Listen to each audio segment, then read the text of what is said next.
here and it goes until here. Yeah, this line. So sorry for the irregular line. Yeah, so this is a length. So the point is anterior superior iliac spine to the medial malleolus. You also can measure until lateral malleolus. There is nothing wrong. So if you measure, then identically you should measure on both the limbs.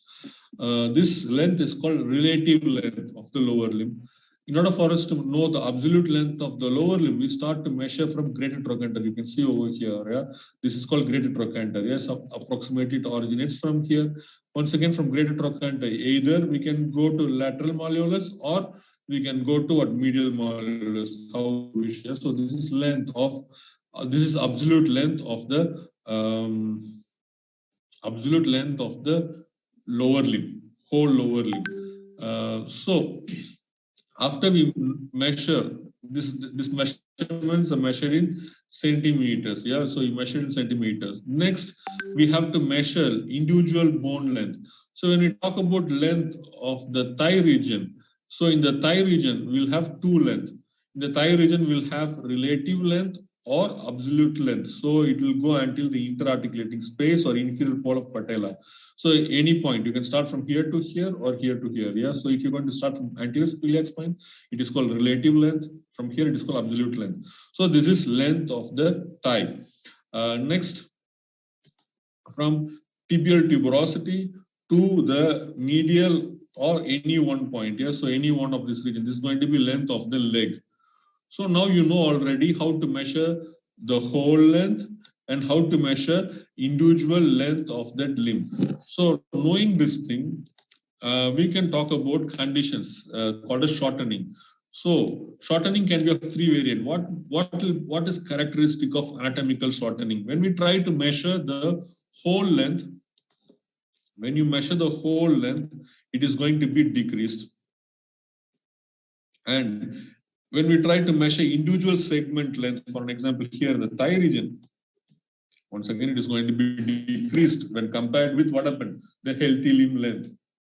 We don't have any standard table or chart to talk about this is how the length should be. Yeah? So in order for you to know whether the patient is having a regular length or not regular length, this is you measure it with the healthy limb. So what is happening in anatomical shortening? So whole length is also decreased plus individual segment. So if you talk about this segment, this segment is going to be normal. It's going to be fine. It's going to be decreased plus the whole limb is decreased. So you can think about what happened. There is no problem for this concrete patient in the leg. But what happened? Patient has problem in the thigh region. Yeah, so we can think what happened. This patient has shortening called as anatomical shortening. So this type of shortening, this type of parameters is present only for fracture. What will happen in case of dislocation? In case of dislocation, when you measure the whole length of the limb, it is going to decrease. But when we try to measure individual length of the bone, it's going to be equal. We have somebody who is on with the camera. Yeah, doctor, please switch off your microphone. So in case of relative shortening, whole length of the limb is decreased, but individual bone length is same. Individual bone length is not decreased. That means what happened? You can start automatically think creatively, of course. What happened? Individual bone lengths are not decreased. That means there is no fracture. So why there is shortening? Because the joint got dislocated. The third variant, we call it as seemingly a projectile shortening. This happens in patient who has contracture. What do you mean by contracture? From your last lecture, you know, contracture means limitation of movement. Yeah.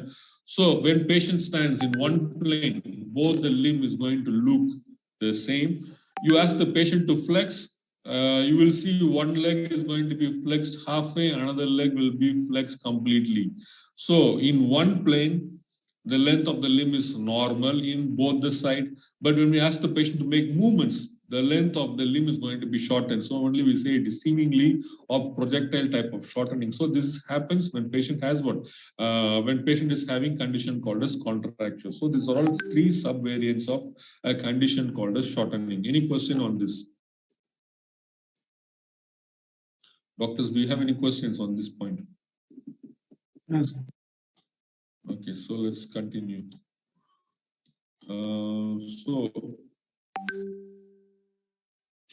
next thing, next very important thing that we should discuss is fracture. How to formulate diagnosis of fracture. We discussed little bit in the last lecture. Yeah. So here, before we study instrumentally, yeah, how to diagnose a fracture, we should know different variants of fracture. So here there is nothing for you to memorize too much. This is basic lines. So if there is going to be a transverse line, yeah, that breaks the bone, we call it as transverse fracture.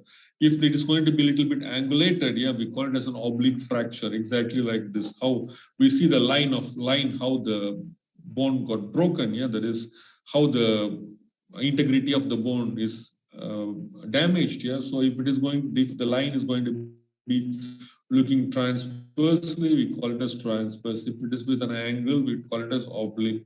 If it is going to be twisted, like a spiral, like S type, then we call it a spiral fracture. If you see fragmentation, then we call it as comminuted fracture. In vertebral body, we might have compression fracture. This type of fracture is also present, for an example, in condyles of the tibial bone also. So we have compression fracture. In children's, they have very thick periosteum when compared with the bone. Yeah. So in children, we might have green stick fracture. It resembles during springtime when you go in the woods, there is new branches, right? You can't break the new branches of a plant into two half. It only bends. So exactly because of the thick periosteum, children's have fracture that will just only bend. So we talk about what happened, green stick fracture. But when we become adult, periosteum become thin when bone will break into two half that we can see above in these pictures like transverse, oblique, and spiral. So these are all variants of fractures. Yeah, this can be only diagnosed by X-ray. So transverse oblique you will come to know only by X-ray film. Unless and until you had an open fracture and you see a bony fragment, then you can write comminuted fracture. Rest everything, yeah, you will can formulate it only after seeing X-ray. So in the primary diagnosis, you will simply write, for an example, if you take this tibial bone and you found pathological mobility in the middle third of the tibia, then you simply write it is a closed fracture of middle third diaphysis of right or left tibia with displacement. Concrete to know after only instrumental diagnosis, there is X-ray. How to write X-ray diagnosis? I believe you have good knowledge from radiology department. So what are the parameters to see? What are the things to see? So of course, if you take X-ray film, you will write, for an example, passport data of a patient. Yeah, there is name of the patient, age of the patient, when the X-ray was taken. Yeah. Next, you will write about X-ray of which part of the body. Yeah. So concretely, for an example, here we see X-ray of the X-ray of the leg, especially the projection of ankle region. Yeah, so we have two projection, AP view and lateral view. So X-ray of lower third of the leg, AP view and lateral view. So this is the first segment of writing diagnosis of the X-ray. Second segment, what you see. Yeah, so for an example, what I see here, I see a spiral type of fracture. Yeah, but I see a little bit what happened, small fragment already. Yeah, so it is already a comminuted. Yeah, comminuted fracture. Yeah, though it's a spiral, but we see fragments already. It is a comminuted type of fracture where the lower third diaphysis of what bone? It is a tibial bone. So if in the X-ray film you have right or left, you will write of the right tibial bone or left tibial bone. Here, concretely in this X-ray, we don't have right or left, so we don't know it's right or left because X-ray you hold it like this, it will become right. You turn it to the other side, it's going to become left already. So we can't, unless until it is marked, it is hard to tell right or left. So first point, you will be right. This point you'll be writing it is, for an example, here it is a comminuted fracture of lower the diaphysis of tibial bone. So we can see bone got this gap between the fragment. So the bone got displaced by a little bit by width, little bit by angle, so that we can see over here, you draw a line, red line is drawn along the projection of The tibial bone, proximal to the tibial bone, blue line along the projection of what? Distal part of the tibial bone. When these two lines meet, they make an angle, 5 degrees. Yeah, so angular deformation. Yeah, like 5-degree angular deformation. Yeah, so we can see bone got displaced. Yeah, like for an example, like 0.5 millimeter gap is present between what happened both the bones. So you will write this thing with displacement in bracket. You will tell by length how many centimeter, by width how many centimeter, and angle how many degrees. Any questions, doctor, on how to write X-ray diagnosis? No, sir. Great. So now you already with this you already have fundamental knowledge how to put diagnosis for a patient with trauma. Now we should think how to do treatment for this patient. So this lecture is focused on principle, how to treat the fracture. So when we have a principle, when we have a goal, if you have principle to treatment, yeah, so there are goals. What will be a goal of a doctor who wants to treat a fracture? The goals will be what happen. Of course, doctor want to restore the morphology of the damaged tissue. You want to restore the function of the damaged tissue.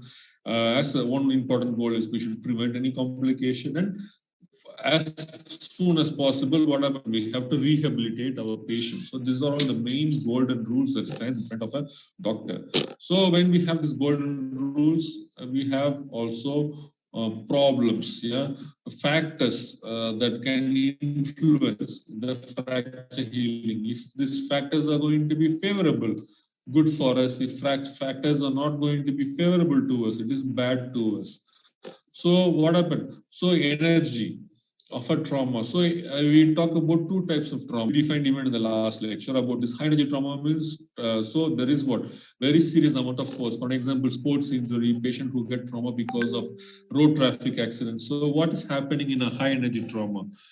Patient has massive, apart from fracture, surrounding the bone, the soft tissue, there is muscle, tendon, ligament, maybe artery, vein, and everything, yeah, nerve, yeah, will undergo trauma, injury. So there is a massive soft tissue injury present surrounding the fracture. So this is a component of high energy trauma. So falling from height, yeah. So I gave you some example. What is low energy trauma? Low energy trauma is, for example, patient has a fracture falling from his or her own height. You fall from your own height and you get a fracture. This is called pathological fracture.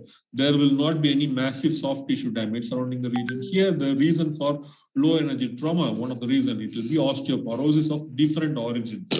Yeah, so it can be because of simply vitamin D3, yeah, or maybe calcium deficiency, yeah, or it goes on. For an example, with patient who takes steroids, patient who has hormonal imbalance, postmenopausal women, like they develop hypoestrogen type of osteoporosis, or it goes more deeper. Maybe patient has oncological problem, yeah, which triggers osteoporosis in the bone, or patient is bedridden for a long time, yeah, because of different neurological conditions, yeah, or different surgical condition. Patient is already bedridden, yeah, so patient doesn't move the limb, patient, there is no loading in the bone, patient has what? Osteoporosis.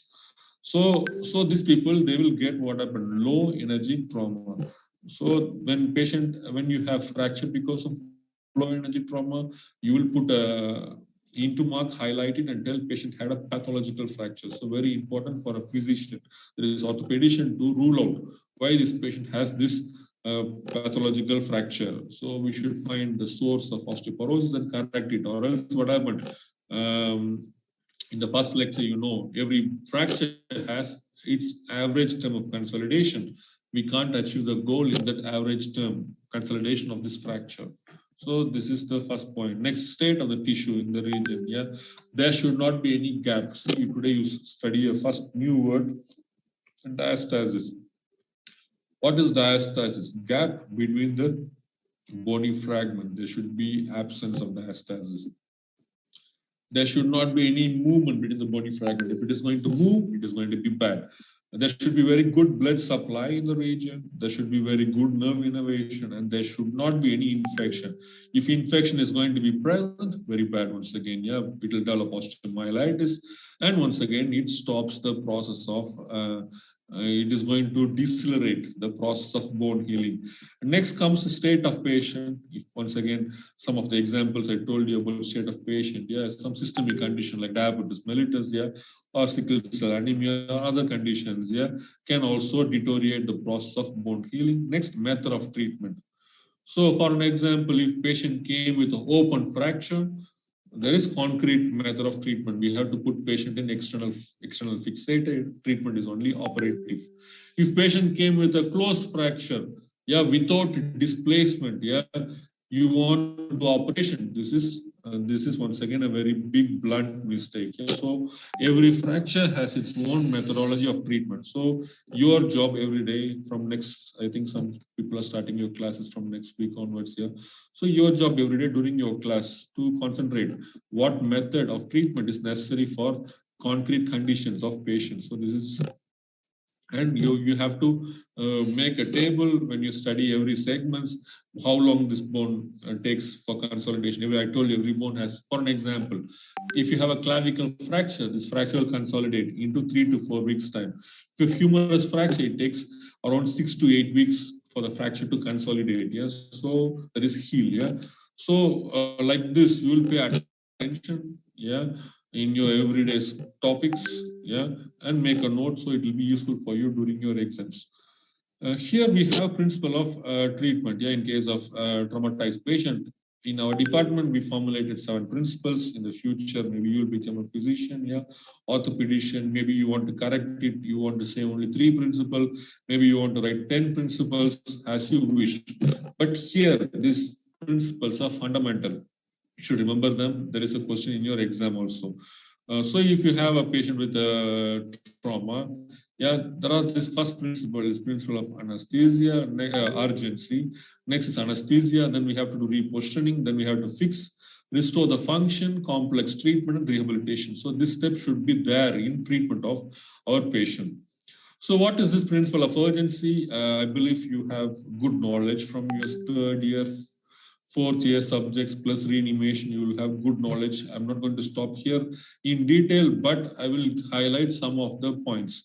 So principle of urgency is something that is emergency, yeah, urgency. This is done to patient, yeah, before hospitalization, or we can tell first aid that is done to the patient, yeah. So what do you do to a patient? 2 things. So let me ask a question to you, or let me see how far you all are effective. See, we have a patient. Yeah, he got hit by a bus in the middle of the highway, and he is lying down there. You are walking by. What you will do to this patient? Who can tell me?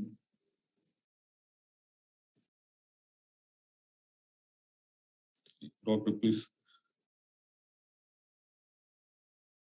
You all understood my question? Yes. Yeah, so a person was walking, person ran in the middle of the highway, a truck hit him, and he is lying in the middle of the highway, and you're passing by this place, you see the person. What you will do to this patient? Make sure he's still lying down and call ambulance service. What? So? Make sure the person does not move anymore and he's still lying there and call the ambulance service. Immobilize in other words.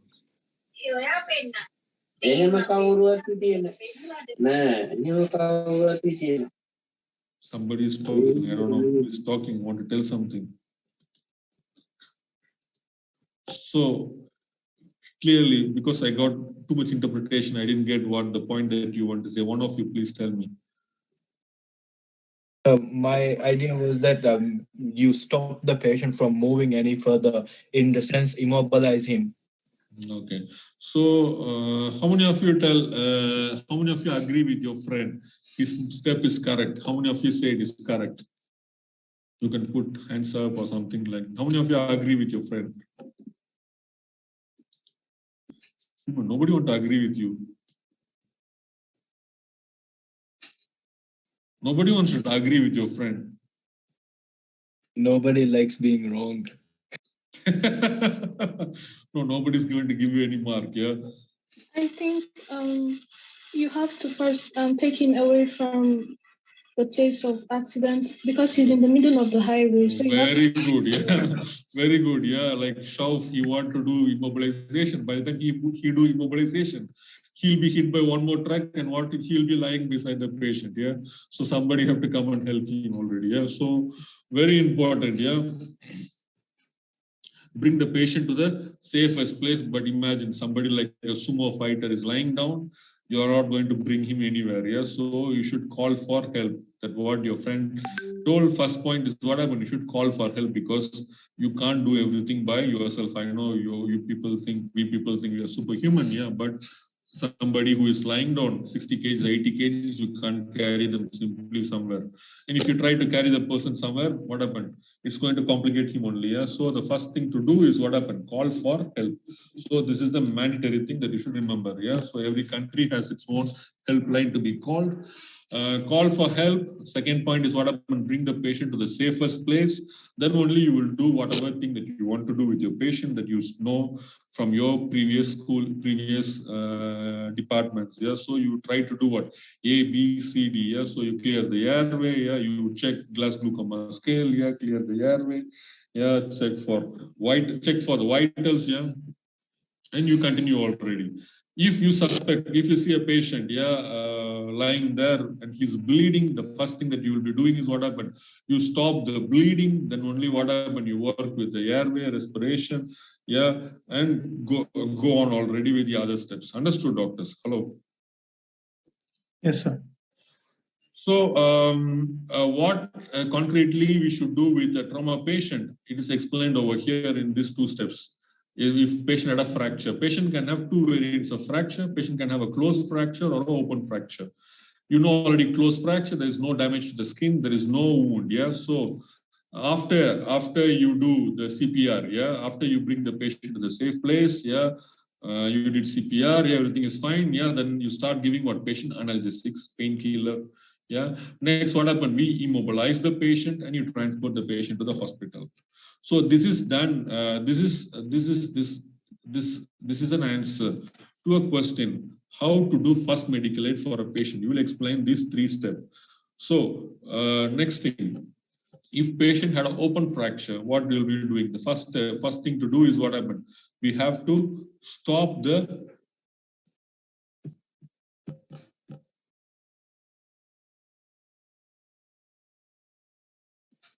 some message. Okay, no mind.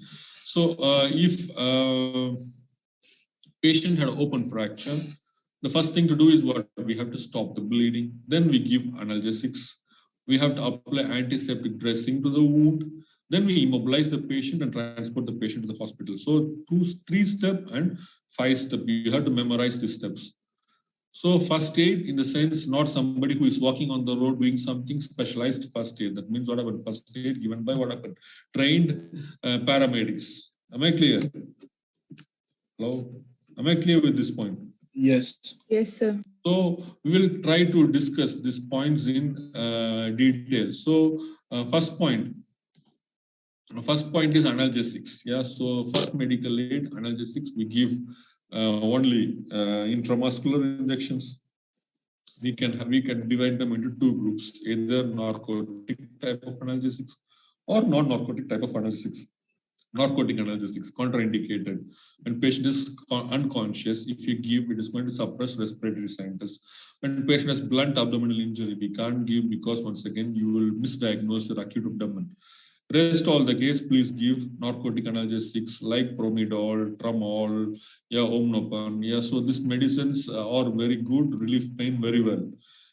Next thing, 1 or 2 ml intramuscularly given. If it is contraindicated, we have to go for non-narcotic analgesics like analgin, baralgin, pentalgin.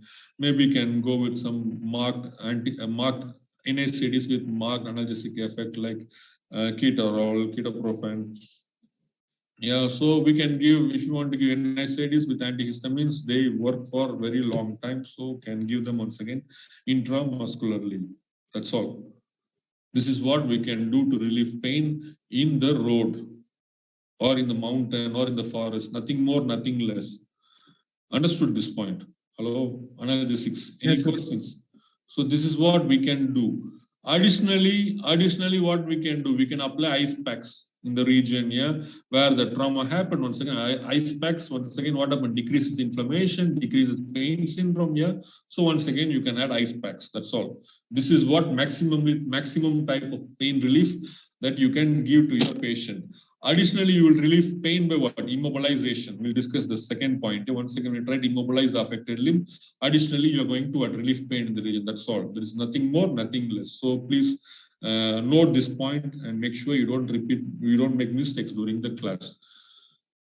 When we talk about treatment in the hospital, when patient is already in the hospital, you are working in the hospital, you are receiving the patient in the outpatient department or emergency OP department. Yeah. So in that case, what can be done? You can give local analgesics. If it is a small wound or small some manipulation that you want to do, you can give local analgesics with lidocaine, novocaine, xylocaine. Locally, you will give this medication. You need it in large amount, like 50 ml, 100 ml is needed to relieve the pain in the region. Next, what happened? This can be given by a traumatologist. Next, everything is given only by anesthesiologist. Yeah, so you call what? Anesthesiologist or a reanimatologist. They check things, vitals of the patient. Yeah, depending upon the patient condition, they suggest for anesthesia. They can go for a general anesthesia. Yeah, or they can go for what happened? General anesthesia, intubational or intravenously. Yeah, or they will go for regional anesthesia centrally by spinal anesthesia or peripherally. What happened? They'll block the peripheral nerve. Yeah. So this thing is done only by anesthesiologist. So please, it will be a blunt mistake. If you want to talk about first medical aid, you write, give anesthesia. It is a blunt mistake. This is present here. So I explained this point of anesthesia, a principle of anesthesia. I divided very carefully. I explained you in a wonderful way for you to know the difference. What is done in first aid, what is done in the hospital. Any questions? Any questions, doctor? Plus, next thing, as you work with your patient, you should be very kind to your patient, very gentle with the patient, because kind and a soft word of a doctor, once again, comfort the patient feel more comfortable, it will release the stress, and patient, once again, will have better. Because you can see in your clinical practice, when you talk to a patient wonderfully, a patient, though you do some very painful manipulations, patient has less pain. Scream or shout at patient and do something, he will scream and run away, and it becomes very chaotic. Yeah. So please remember this position. I explained you very clearly. If you have doubts, please raise once again the question. I will explain more in detail. So this is the second principle. The third principle, that is the point that we see over here, is what? Immobilization. This is called transport, or you can put it in bracket and you can write as it is also called as temporary immobilization. It is a temporary type of immobilization. Why I say temporary? This is only for short duration. Why it is short duration? This immobilization is necessary only from the site of injury, from the road to the hospital. That's all. After this, we don't need this immobilization. So it is called temporary. It can take 15 minutes, maybe 1 hour, 2 hours, different, depends upon what happened, maybe 3 hours, maybe, depends upon where the patient got injured and where we can transport the patient. So it is called temporary immobilization. This is must, yeah, because immobilization, you see, if patient had an injury, of course, in the damaged region, patient is going to have pathological mobility. His limb is going to move everywhere. If he is going to move everywhere, it's going to trigger pain. If it is going to move everywhere, once again, what happened? The sharp bony fragment can go damage what happened? Neighboring artery, vein, or nerve, or it can damage any internal organ if it is going to be fractured in the pelvis or the ribs. Immobilization is a must to relieve pain, to prevent further complication. So, how to remove, how to immobilize the damaged fractured segment.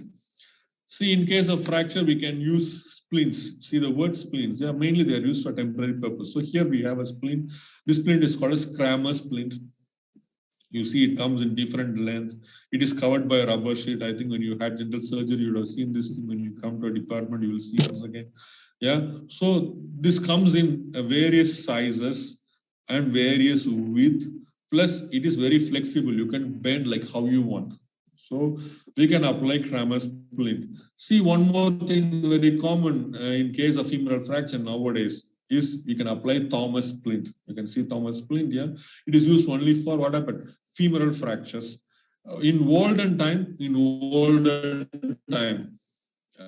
they used to apply Dietrich splint. It is a wooden plank. There is two wooden plank. One wooden plank will start from armpit to the foot. Another wooden plank will start from groin to the foot. It has a pad where it rests. And what happened? This plank is completely fixed and there is traction because thigh region has strong muscle. Yeah. So because you fix the foot and you do traction, it prevents displacement of thigh bone, that is femoral bone. Yeah? So this is used in case of what? Fracture of femur only. But nowadays, what happened? We only have Kramer's splint. So you apply the Kramer's splint exactly how you apply Dietrich splint. So you'll take one Kramer's splint, apply laterally like this, another one medially, and you fasten it. Only thing we can't do this traction. Clear? Any questions on femur fracture immobilization? No, sir. No. If you have injury in the upper limb, see, this is called as medial physiological position. See, when you come for practical, when you come for your classes, please ask your teacher to demonstrate this thing and you learn it. Yeah, so here, because of our online module, I can't see this medial physiological position. Yeah, so we can see a patient putting his upper limb in this position. Yeah, so he flexes the elbow joint, internally rotates the shoulder joint, so his palm is touching his chest actually. Yeah, so this is called middle physiological position of your upper limb. If you don't have any splint, yeah, maybe for an example, suddenly you find 3 casualty lying on the road. For the first casualty, you put 1 splint. Second casualty, you put 1 more splint. For the third casualty, there is no splint. Yeah. So what we can do? We can apply a sling around the patient like this. This is a sling around the patient. You can transport the patient to the hospital. Or if you know from your third year, yeah, dysmenorrhea, yeah, you can think about dissolve bandage. Yeah, you can apply dissolve bandage. That means you put the upper limb to that. You fix the patient upper limb like this. Yeah, and what happened? Apply dissolve bandage. That means you fix your upper limb to the trunk and you transport the patient to the hospital. Yeah, so you can apply dissolve bandage. Next, for lower limb, if you don't have any of the splint, what we can do is we can tie the affected limb with the healthy limb and you can transport the patient to the hospital. Understood? See, for upper limb, so given already. Yeah. So first, you have to bring the patient limb to middle physiological position, apply the splint posteriorly. See, if patient has injury, so here in this concrete condition, patient would have had injury in the middle third of the forearm. So we apply splint posteriorly from where? From the upper third of the arm till the tip of the finger, and we fasten it bandage and apply sling and transport the patient to the hospital. Understood? So if fracture is present here, so if fracture is present here in this region, yeah, so we have to immobilize neighboring 2 segments. Here I immobilize the hand plus I immobilize the arm. Understood? Hello? Yes, sir. So this is in case of fracture. If patient has fracture, what we did, we managed to bring the upper limb to middle physiological position. If the same patient had a dislocation of this joint or this joint, can we move the limb to middle physiological position? Can we move to middle physiological position? What do you think? If you have dislocation, can we move the joint?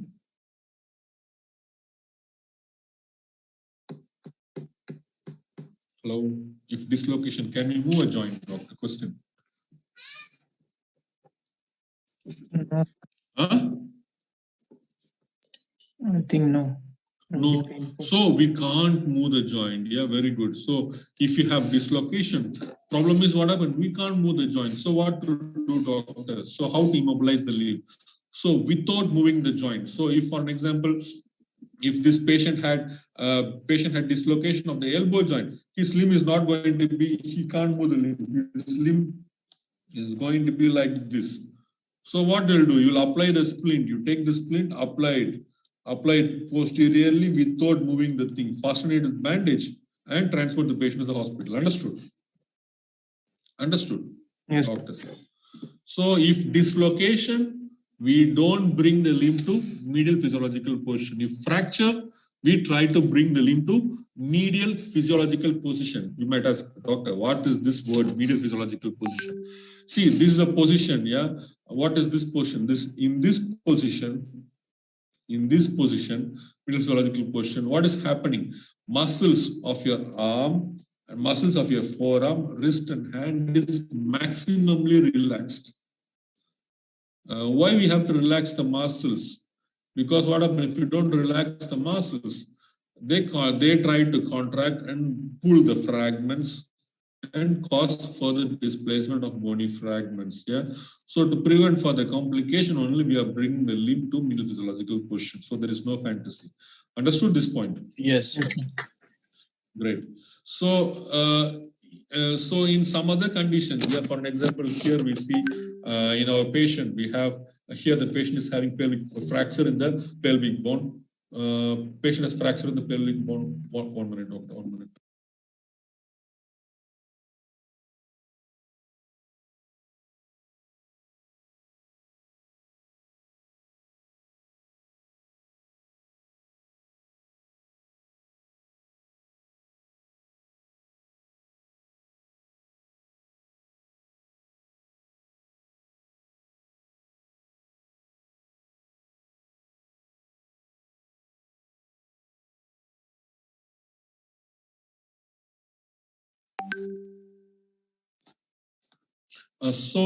Here we can see sometimes instead of putting patient in a splint, we can transport patient in some position.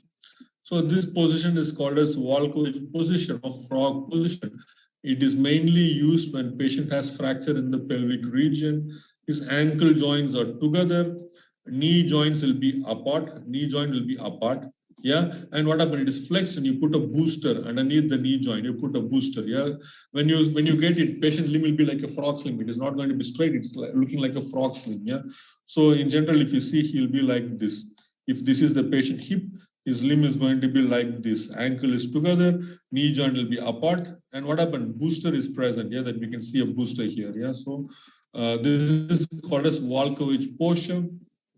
Only this posture is not only used for temporary immobilization. If patient came to the hospital, yeah, with stable pelvic fracture, he'll be even lying in the hospital bed like this until what happened? Until his average term of consolidation. So this step is even used for treatment. So highlight this point. Yeah. So in general, we discussed how to transport the patient, yeah, how to immobilize the patient and how to transport. See, in modern ambulance, when you come to the department, please ask us. Yeah, we have different other variations of splints. We have vacuum splints. We have inflatable type of splints. In case of pelvic fracture with intra-abdominal bleeding, you'll be having lecture very soon. We might apply pneumatic anti-shock suit. Yeah. So additionally, there are more splints available. When we study some topics in detail, maybe you'll be knowing them in detail. So now what happened? You immobilize the patient is already transported to the hospital. Now patient came to the hospital.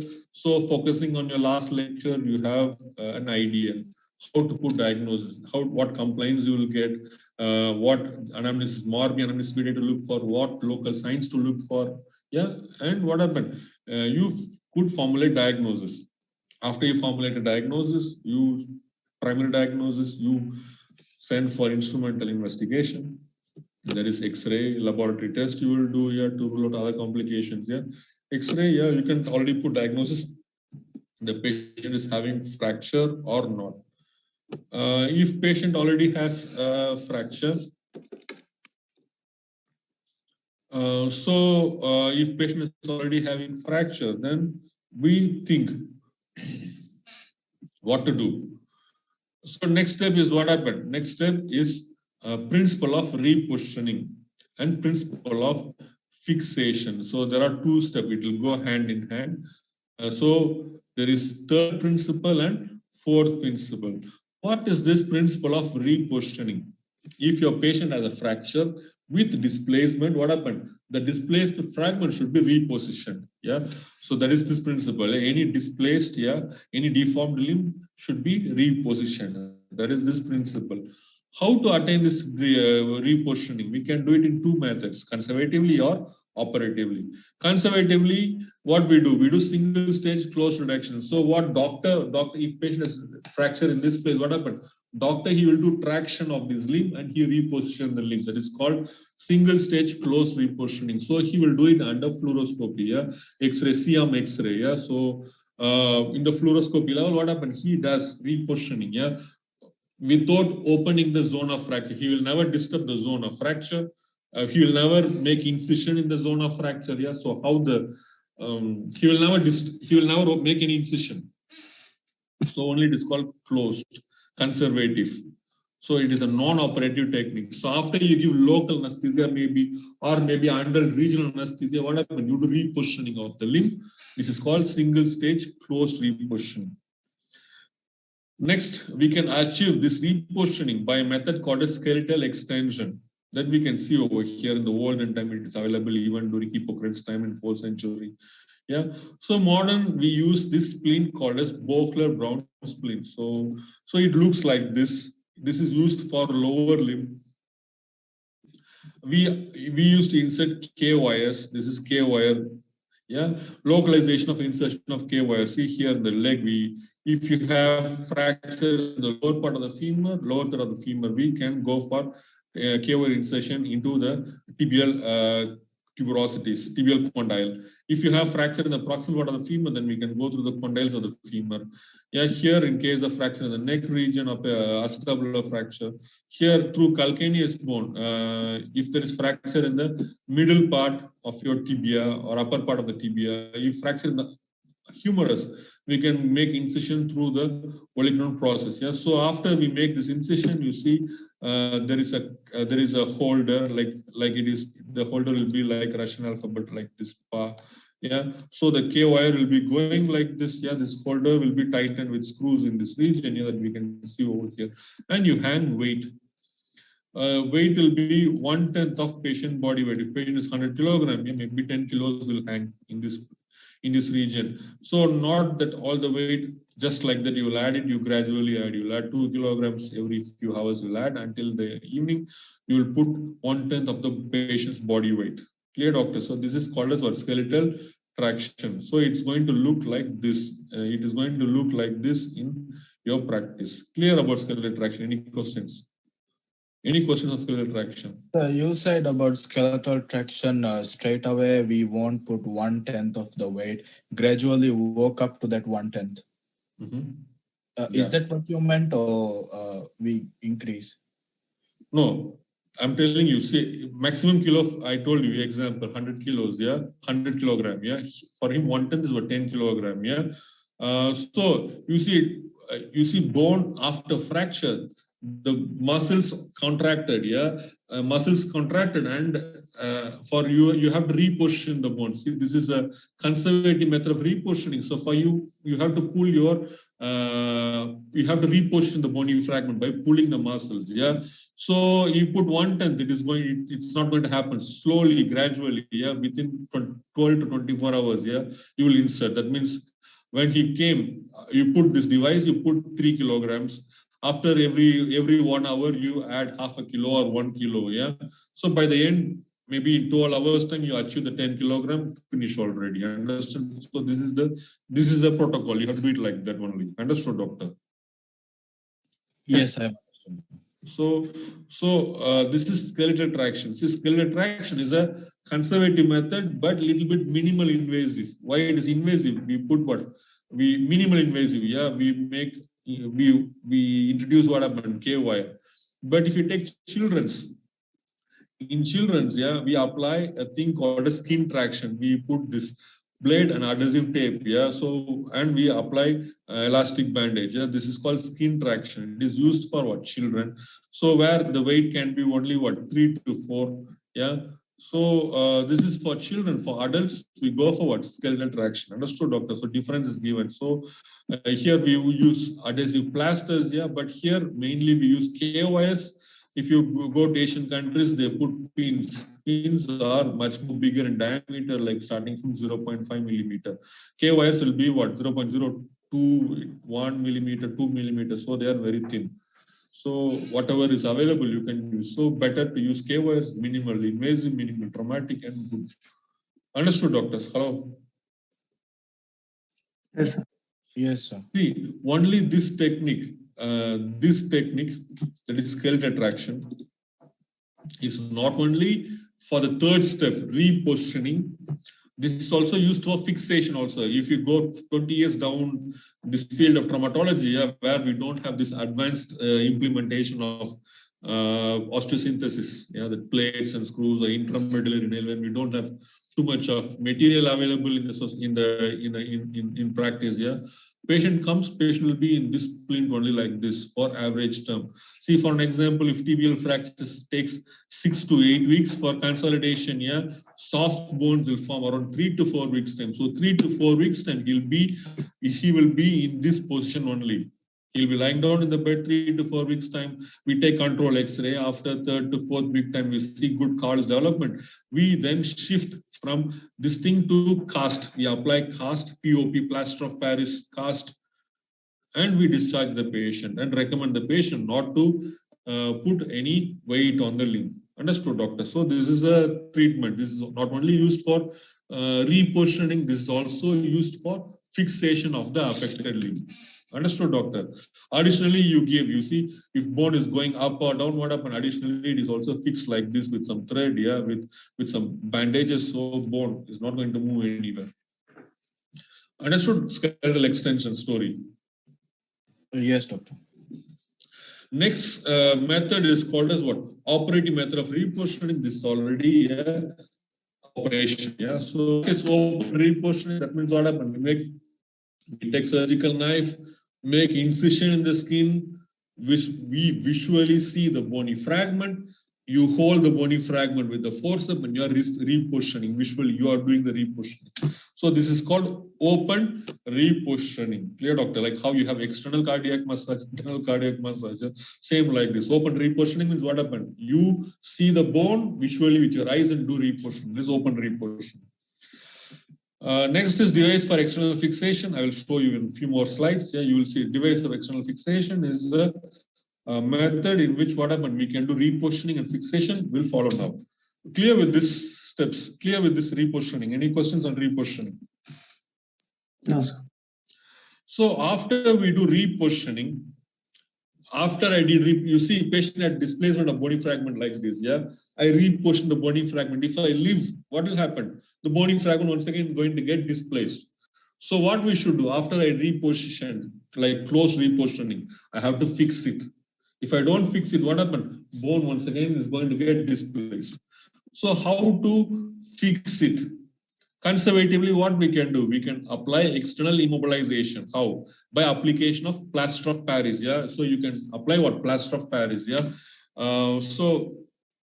Or other method nowadays modern. So patient can apply what? Braces, bandages, orthesis. So these are all what? Some modern techniques. So plaster of Paris is cheap.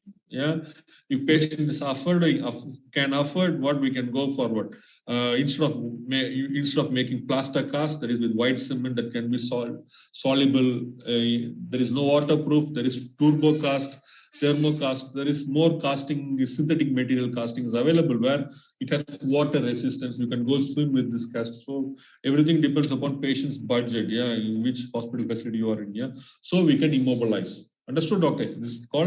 These are all called as what? External. Where is the picture? These are all called as what? External immobilization. Understood, doctors? Yes. Next thing is skeletal extension. Just now we discussed in the last topic here. So skeletal extension is not only for repositioning, it is also for fixation. So these two are conservative method. So now we came to the operative method. So I told you, open reduction is what? I make incision, I see the bone visually, and I reposition. That is called open repositioning. After you did open repositioning, if you leave the bony fragment, it is once again going to get displaced. So, of course, we have to fix it. How to fix it? we can fix it either with the help of what happened, plates and screws that we can see over here. Yeah, plates and screws, or we can fix it with the help of an intramedullary nail. So if you want to put plates and screws, yeah, so there should be minimum 3 screws above the fracture, 3 screws below the fracture. Additionally, you can see there are screws going in a different plane. Yeah, this is called lag screws. Plates and screws are very good. Yeah, if you have a comminuted fracture. If you have transverse or oblique fracture, yeah, especially in the diaphysis, we can go for fixation with intramedullary nail. See, if you want to put plates and screws on the tibia, you see, you make a very big incision. You see, maybe 10 to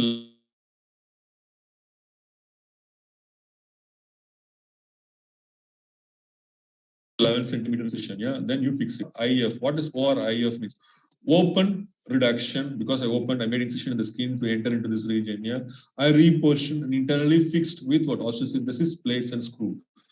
The surgical procedure is called OR-IF. More advanced is what we can see on the left side. Patient had a fracture somewhere here, maybe in the tibial bone. So this manipulation is 1 minute, doctor, 1 minute, 1 minute.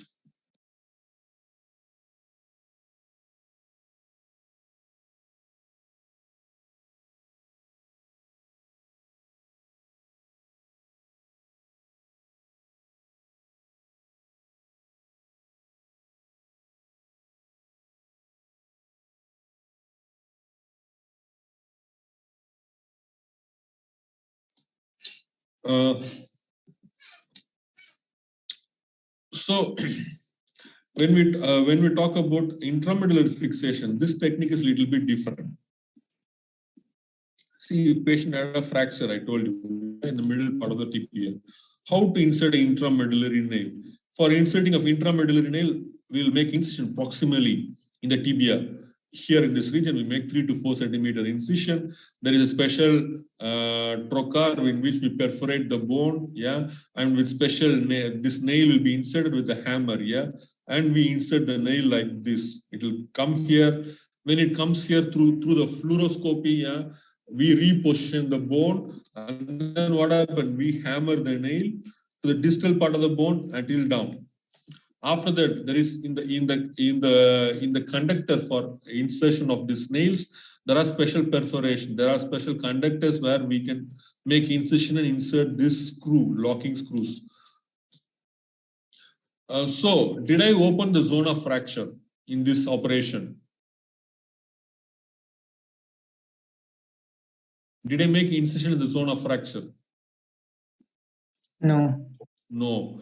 So how to call this repositioning? This repositioning is called as closed reduction. Clear, doctor? This is a closed reduction, and we internally fixed with a what?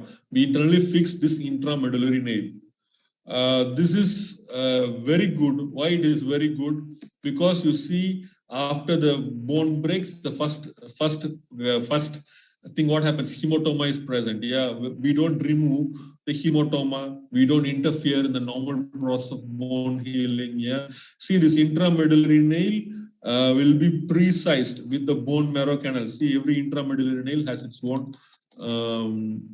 Every intramedullary nail will have its own diameter. So you will precisely take the intramedullary nail corresponding to the diameter of the bone marrow canal. So, and we are fixing it with 2 screws. One screw, if I make a cross section, the screw will be going like this. So what happens? Intramedullary nail will not rotate. Clear, doctor? Precisely fixed. So if patient in a fracture, if you put intramedullary nail, patient no need additional external immobilization by POP. And what happened? Very fast, we can rehabilitate the joint. Yeah, it's good for the patient. So this is more advanced. Drawbacks where if patient fracture in this region, for example, the metaphyseal region, we can't put this thing because it is not possible. In that case, only we have to go forward. Plates and screws only. This one, no. So in diaphyseal, we can go for intramedullary nail, more advanced. See, this plates and screws, depending upon the type of plates, it can range from 5,000 to 30,000. Intramedullary nail will start from 30 to 60, depends upon what material and so on. So cost effective, and you should think what is good for your patient and you have to apply. Any questions on this osteosynthesis? No, sir. So two variant of osteosynthesis we saw. We have extramedullary and we have intramedullary. Third variant, we also have osteosynthesis called transosseous. What is this transosseal osteosynthesis? This is used in case of fracture of patella and olecranon process. So when you have this topic, fracture of patella or olecranon process, yeah, pay attention and look for transosseal fixation where we use K wires and bands. We use 2 K wires. 2 K wires will go. Let me draw and show you. There will be 2 K wires. It will be inserted like this. Then we take tension band. Is a flexible metal wire. We'll just make it like into and attach it like this. So this technique will be called as Weber's technique, used in case of some zones. Please, that zone I mentioned already, you will see to it. So this is the this is one technique. Next, we saw one more thing is what happened. Device for external fixation. Yeah, that we can see over here. Patient has a unstable pelvic fracture, a rupture of pubic symphysis. You see vertical instability. So here, what happened? Patient is fixed with what? External fixator using pins. We can see over here what happened.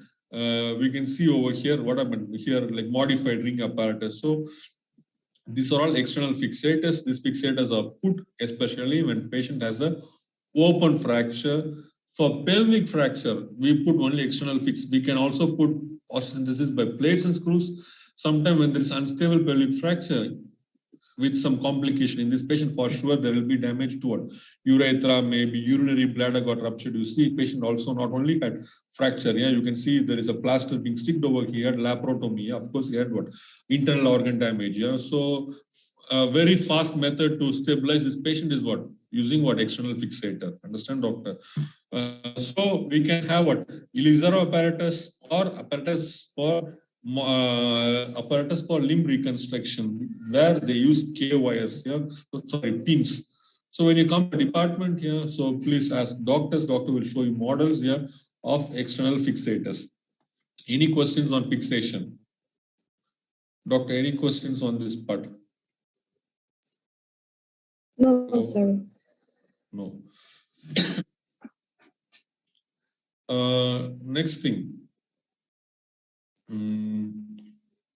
Next thing is what happened after we fixed. Next is what we have to restore the function of the joint. Yeah. So, so that means what happened? Restore the function. Yeah. So we recommend the patient to go for what? Exercise therapies. Yeah. So medical exercise therapy can be divided into few groups here. Exercise can be active. That means what happened? Patient is injuring the right limb. He can walk. He can move. He can do anything with his left limb. Yeah. So he will be actively using his left limb. See, you immobilize the patient with POP. His wrist is free and hand is free, so he can make active movement in his palm and his hand. So this is active exercise is done. Next is isometric exercise. Isometric exercise is what? Patient is what happened? Patient is with POP. He can't move his limb. But what happened? He can try to flex his muscle in the palm, muscle in the arm, and muscle in the forearm is going to contract. And he relaxes. So contraction and relaxation of the muscle without moving the limb. That is called as what? Isometric exercises. Contraction and relaxation of what? The muscles without moving the limb. It is called isometric exercises. Next, we have what? Passive exercises.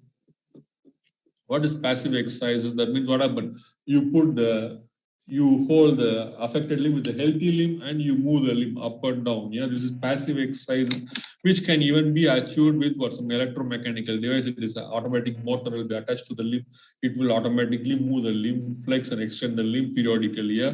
So to increase blood circulation, so it prevents development of contracture. So once again, increase the blood circulation, it's going to trigger the process of what? Bone healing in a faster way. So this is exercise therapy. Next thing is what about complex treatment. So this point can be addressed in simple way. Don't treat the X-ray, but treat the patient. So we'll be very busy in our clinical practice looking at the X-ray and treating the patient, and we don't get the result what we want to get. Because why? We forgot there is a patient, not X-ray. Yeah. So please look for systemic condition. Patient came to hospital with fracture. Look for systemic condition. Maybe he has diabetes mellitus. You should continue his medication. Patient's arterial blood pressure. Treat the arterial blood pressure. Patient has gastritis. Treat the gastritis. Patient has for thyroid. Treat the thyroid problem. Yeah. So in a complex way, you treat the patient. Yeah. So not just the fracture, but overall condition of the patient. You have to manage. This is called what happened? Complex treatment. The last phase of treatment. So here, here there are some slides, examples of what analgesic is given over here that we can see narcotic analgesics here with dosage, non-narcotic analgesics. This one we already finished this thing before. The last phase is called as what? Principle of rehabilitation. Yeah. So what is rehabilitation? The main goal of this rehabilitation is what happened? Restore the patient maximally how he or she was before the fracture. Yeah. So additionally, what happened here? Physiotherapists will work with, yeah, we already talked about restoration of function. Yeah. Here, more physiotherapy and massage. Everything is given to restore the complete function of that affected limb. Understood, doctors? Any questions so far? No, sir. See here, schematically shown. I showed you external fixator by like Ilizarov apparatus. So here we can see one more device. Yeah, we use pins and externally we fix with the help of a rod. So once again, you can modify this thing and you also can use it. See, now I will give you.